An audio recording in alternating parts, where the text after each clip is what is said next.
Hi guys, I'm Dean and this is another edition of The Inebriologist.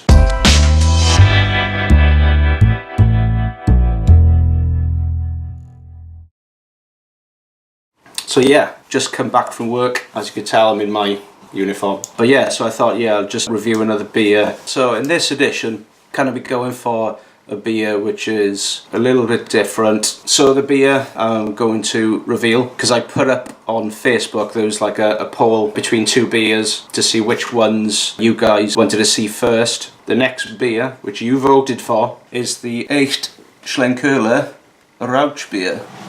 I need to get up for this because I'm on my chair, I apologise. And it is coming in at 5.1%. I believe the recipe originally went back to, I think it was the 17th century, where they used to, well they still do to this day, toast the malts before putting it into the mash tun and everything like that, which is typical for the Bamberg region of Germany. So yeah, it'd be interesting to try this because I've only tried this once before. I kind of had a taster of it from somebody else, and because I could smell it first and I was like, oh my gosh, it was so overwhelming. This was a few years ago when I tried it, yeah, and I think at the time my taste buds didn't really sort of know what was going on, but great. So just to crack this open for you to have a check anyway and have a little look at it, and hopefully this beer won't go everywhere this time.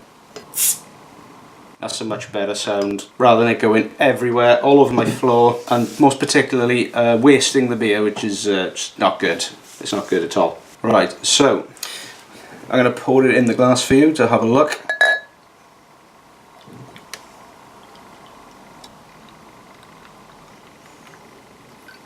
So as you can tell with that, it's quite a dark beer. A little bit of carbonation in there. Slightly sort of, I wouldn't say to go as far as calling it hazy, but it's sort of like got a bit of a murk thing going on. But yeah, there's not much of a head on it either. It's probably less than a finger's worth of a head. It's very, very dark, like very close to a ruby ale. You can still see, the light that comes through it like that. I can smell this already. I can smell it straight away. Right, let's have a little smell. Wow, quite a smoky smell to that. Very much like sort of firewood. It smells like, say, if you've been to a bonfire or you've been out around a fire for a while and it just sticks to your clothes. That sort of smell, kind of what you'd almost get from like a smoked peated whiskey. Not only is just with the smoked malts there, you've got chocolate coming through, minimal touch of coffee, but hardly anything really. Very robust smelling smoked beer, which is a traditional thing they've done in Bamberg for hundreds of years, I think this sort of style beer is more of a speciality beer than what you get with sort of German wheat beers, So, I'm going to have a try of it. Cheers.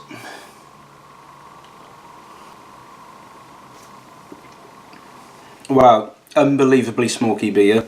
As I said, with the sort of the wood fire sort of flavour, as you kind of drink it, it goes down, but then as you sort of like exhale, then you can really taste that sort of smoky flavour coming back up through your nose then with the carbonation of that beer. And it really does emphasise and comes back up again. There's not much really for any other sort of flavours in there. As I said, very smoky, but then you could taste like some of the other darker malts in there. So you've got like your chocolate malts. But the funny thing is the more I do take a few sips of this, I can't really taste any more of that initial smoky hit, because when you first take a few sips of this, it was really sort of prominent. The smoke flavour was really coming through. That smoky flavour is kind of like, it just canvases everything. As one of my friends funnily said, that it does smell and taste like smoked haddock. I can kind of see what he's saying with that, because it does have that smoky smell, but then as you get like with smoked haddock or something like that, it's almost to the point where it's sort of like an artificial smoky smell. As I'm actually smelling that a little bit more, it's got that really sort of leathery smell as well. Yeah, it's unbelievable. There's nothing quite like this sort of beer, it's something that's completely different. Definitely a speciality in Germany. Yeah, but yeah, Cracking beer. But the thing is, with something like a speciality beer like this, it's not really that strong. It's, as I said, it's only 5.1%, but for a beer which is kind of a lower ABV than some of the other things that I've tasted, you know, it's definitely up there with some of the beers that really does stand out as on its own. Yeah, you can get this beer from a few sort of specialist beer shops, because there are a few around Cardiff where I do try and source these type of beers. I got this one from the discount supermarket in Cardiff.